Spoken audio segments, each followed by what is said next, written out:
While visiting Kansas City, Missouri, I came across this really great establishment. It's called ScreenLand Crossroads. It's kind of a combination of a movie theater, a bar, a event center, and a classic arcade. Here is the front bar area as you walk through the front door. What's really great about this is us dads can hang out here at the bar while the kids are watching movies. Awesome.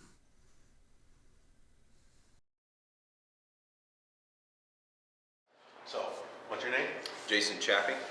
And you're the owner of this business? Yep, owner, operator, janitor, concession attendant, have vacuum, I clean the toilets. I pretty much do everything here, so. Man of all trades. Man of all trades, yeah.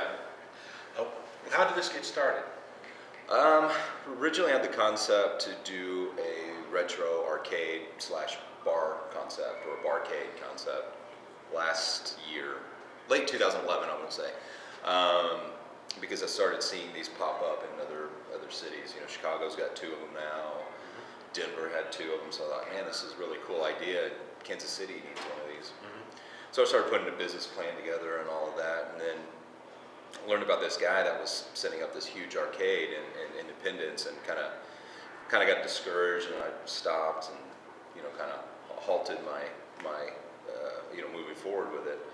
And then a buddy of mine said, well, what if you combine that arcade deal with like a cult movie house or an art movie house? And it kind of inspired me again to pick up where I left off and start putting this plan together.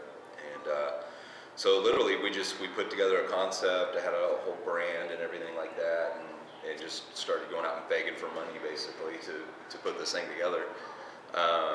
And started going to movie conventions. We went to this horror movie convention, and apparently somebody we met there knew the owner here, and the owner here wanted out and reached out to us on Facebook and said, hey, do you want to take over the rest of my lease, And we said, well, yeah, because it saved us thousands and thousands of dollars, because we didn't even know this wasn't even an option in this place. And so it was perfect. And then, long story short, the guy that kind of made me tuck my tail between my legs about the arcade, his deal was taking so long, so I reached out to him, like, well, what are you doing with all that stuff, And we partnered up, and so that's this collection I have. Cool. Yeah. How long have you been here? Since November. November of this year? Oh, Last year? Yeah. 2012? Yeah, so it's fairly new. Fairly new for me, yeah. How's business been going so far? Has it been well received by the community? Yeah, definitely. The company prior, how it was run, it was profitable, but it was, just barely, you know what I mean? And so with our concept, and we really just wanted to turn it around, and it just the addition of the arcade, and then showing the retro movies and doing the weird live events that we do in the movie theater, really, and just quite frankly marketing more, is really, we're starting to see it snowball and get really busy, which is good. So you basically have 4 different areas here. You have your common area, which we're in right now, which is like a bar. So does that mean this is a over 21 establishment only? Or? No, not necessarily. No, I mean, I've had children's parties. Just like last weekend, I had kids party rented out in the main event area, and it was funny. All the dads were either in the arcade or up here, because we did a private movie for the kids and stuff like that. So all the dads were bellied up. They didn't want to watch Madagascar, so they were up here, So it's not necessarily. It doesn't, if we get busy enough, I could eventually see that. Maybe during like evening hours, but throughout the day, it's it's like Chuck E. Cheese. Chuck E. Cheese serves Miller Lite, stuff like that. So I mean, we don't get a rowdy crowd here that would cause an issue. You have a lot of regulars that come here. Yeah, we're starting to see a lot of regulars. Pretty much every weekend we see a lot of arcade regulars, a lot of movie regulars. So starting to discover who those people are and watch that grow. It's pretty fun. As we leave the bar area, we go into the event center. Here we can have birthday parties, all kinds of different meetings. Has a very interesting history in this building, which Jason Chaffee, the owner-operator of ScreenLand Crossings, will go over here in a second.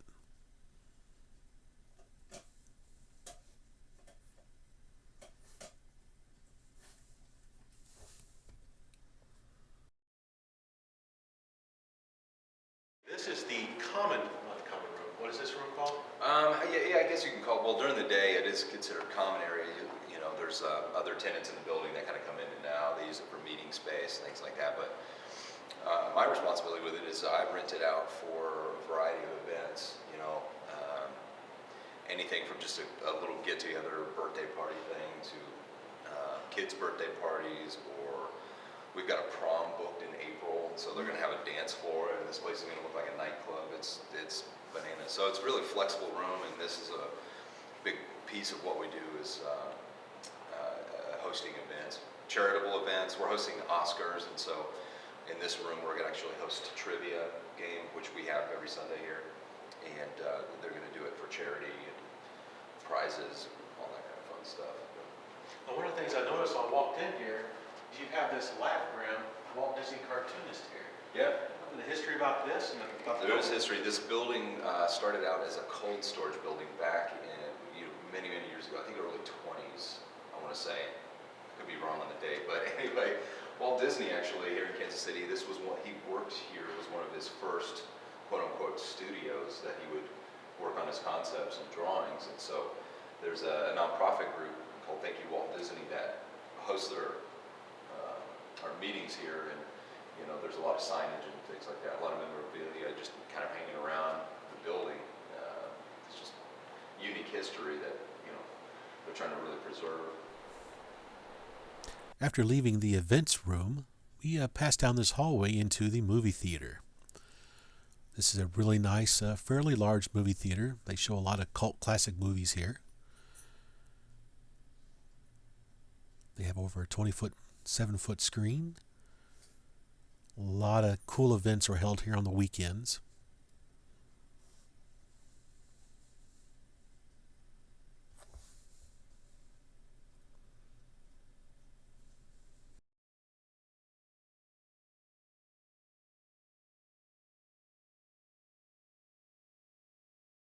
So this is the movie theater itself. This is it. What size is your screen back there? 27 feet. 27. Yeah. And so we can run, this is full widescreen here, and then a lot of modern movies, independent movies, they're actually a little bit smaller. So we bring these black curtains in a little bit, and so gives us a variety here. So are there certain nights you show movies, or you just special events, or? We use them for special events, but pretty predominantly, you know, it's Wednesday through Sunday. We're doing movies in here. Friday and Saturday nights, that's where we'll do kind of our unique live events, Rocky Horror Picture Shows. Yeah. We're the only place in town that does it. Oh, boy. That's something that the previous owner had done, but that we just brought on and started doing it and doing it better. We'll have a full shadow cast down here with the stage and everything, and they do the whole, you know, it's a big production, so and we usually pack the house with that. What else do we do? Have you ever seen a movie called The Room? Yes. Yeah, we do The Room here, which we're doing this Friday, and it's bananas. There will be hundreds and hundreds of spoons thrown at the screen and people yelling, and it's a lot of fun. If you're a fan of Mystery Science Theater, Oh, yeah. one of my baby projects that we just started launching last month was this group that we put together called Cheap Shots, and it's just that, it's live movie roasting. We'll have a group of performers down below, and we'll watch a bad movie, but it's all scripted, just like the show, you know. So all the jokes are nice and tight, and you know, on top of it, nobody's improvising anything or trying to talk over dialogue. I mean, we took it very seriously, and yeah, so we did The Craft last month, the Teen Witch Oh, epic, yeah. and that did well. This month we're doing Cutting Edge, that's hockey, ice skating, whatever movie. Yeah. For Valentine's Day, we had to pick Okay. a romantic movie, and then we're doing Anaconda next month. And we'll probably do a comic book. We haven't decided yet. We're leaning towards Spawn. Oh, there you go. Because Comic-Con is in town that weekend. So, Yeah, that'd be a good one. yeah. So a lot of fun stuff here. And then classics, yeah, this is UHF, obviously. We just do regular, like last weekend we did UHF and Strange Brew. Next weekend we're going to pick up a couple of Westerns, Once Upon a Time in the West, Good, Bad, and the Ugly's coming up. So we'll do old, classics. We did Hitchcock here, did really well. To like kids classics, Never Ending Story, to modern independent movies. Like John Dies at the End is a new horror comedy coming out. Directed by the guy that did Phantasm. That's coming out. That'll premiere here. We'll be the only place in town that picks that up. So, Do you have like a published schedule of movies you're showing, or? yeah, the website will pretty much give you the whole month, booked out, and that's pretty much as far as we book out. About a month and a half, till we firm everything up and put it out online. So you see the full month's worth. After leaving the movie theater, we passed through these wooden doors into the classic arcade area. This arcade is owned by Mike Freeland. These are games from his personal collection. I'll have an interview with him shortly after I make this pass-through of the arcade.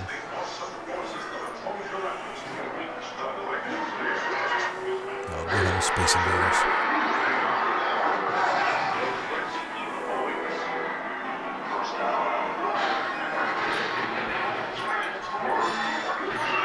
My personal favorite right there, Tempest.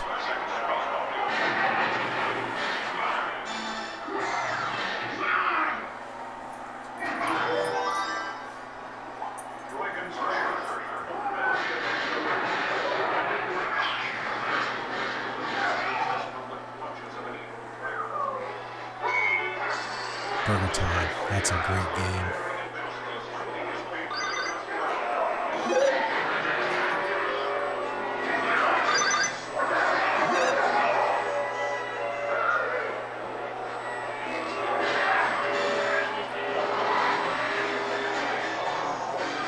Sinistar, yeah.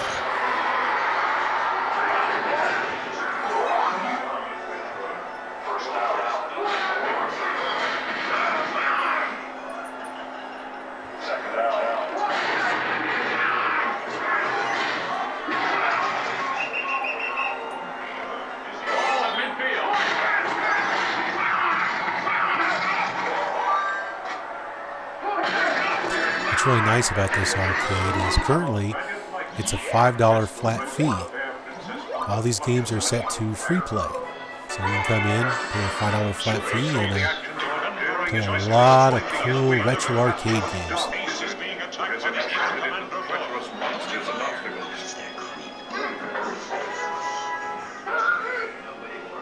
In the mysterious atmosphere of the castle, your odyssey continues against the awesome forces that oppose your efforts to... It's a great looking space duel. Take a look at this Gravatar. This thing is in excellent condition.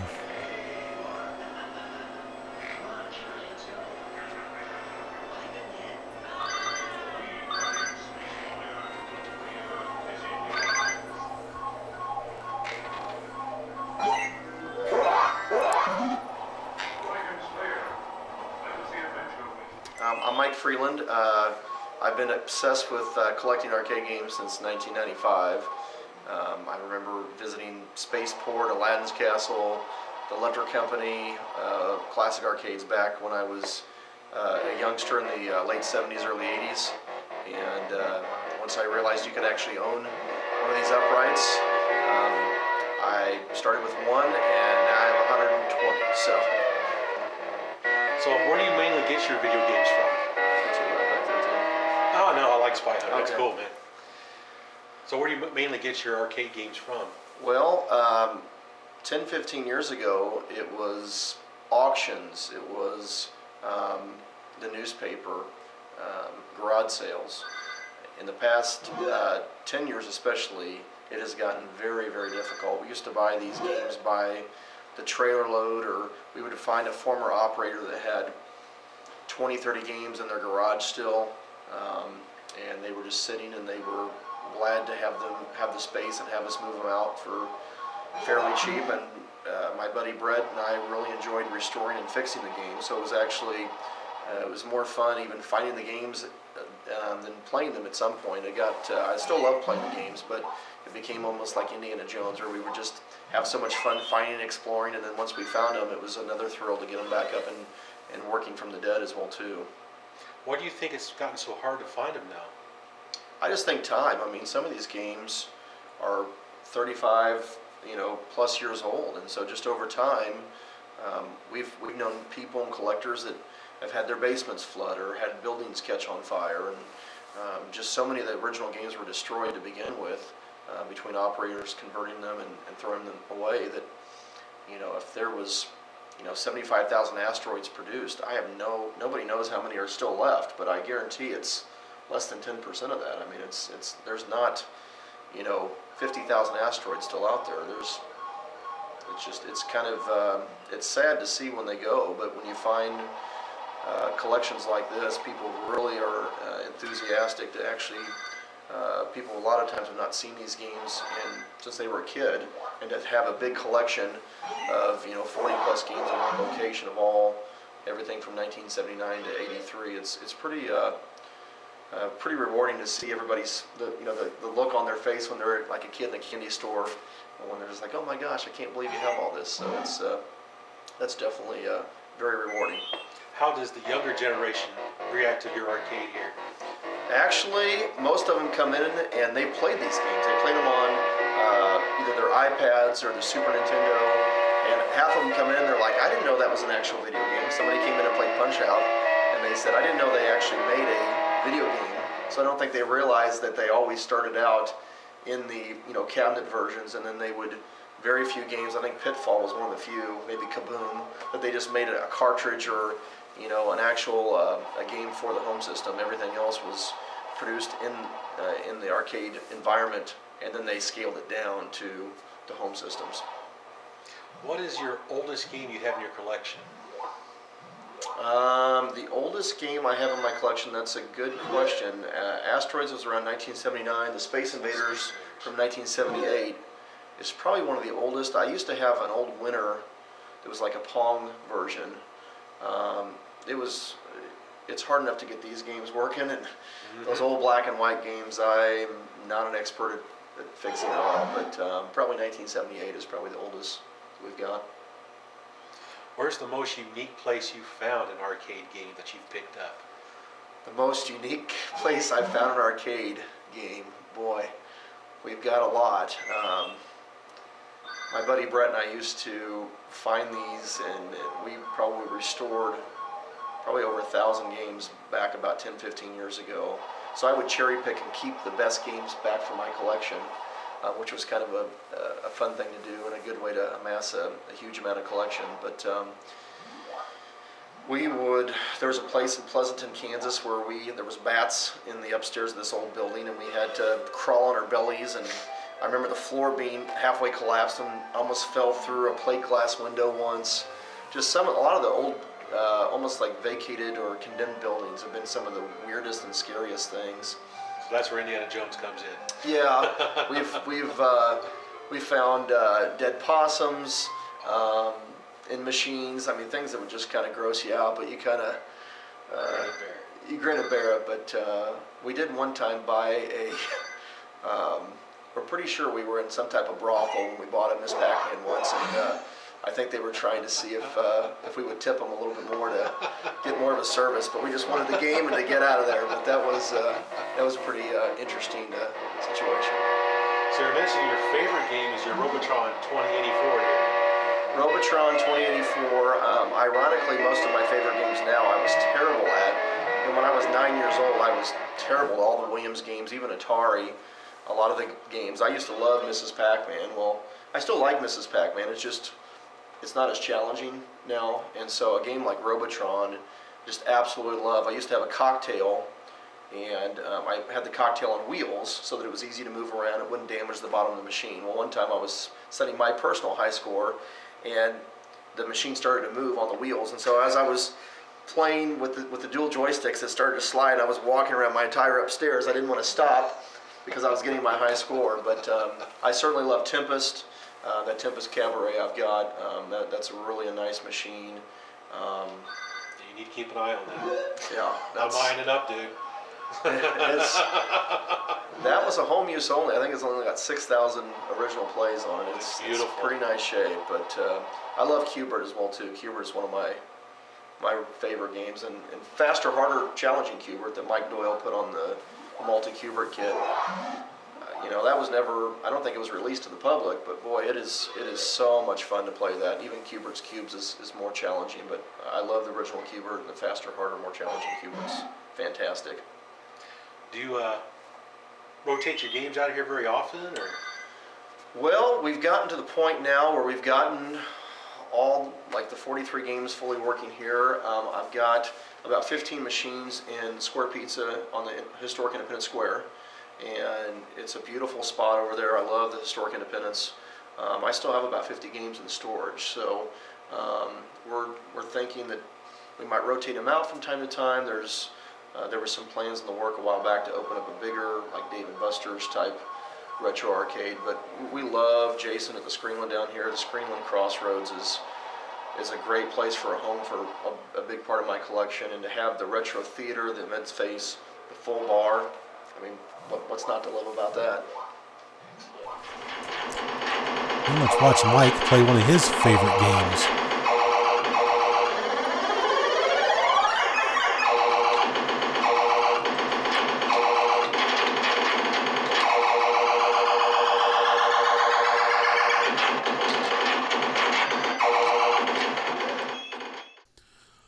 So if you're ever in the Kansas City, Missouri area, come on down and check out the ScreenLand Crossroads at 1656 Washington Street, Kansas City, Missouri. Say hi to Jason. Maybe you'll see Mike, play a few games, watch some cult movies, and have a great time.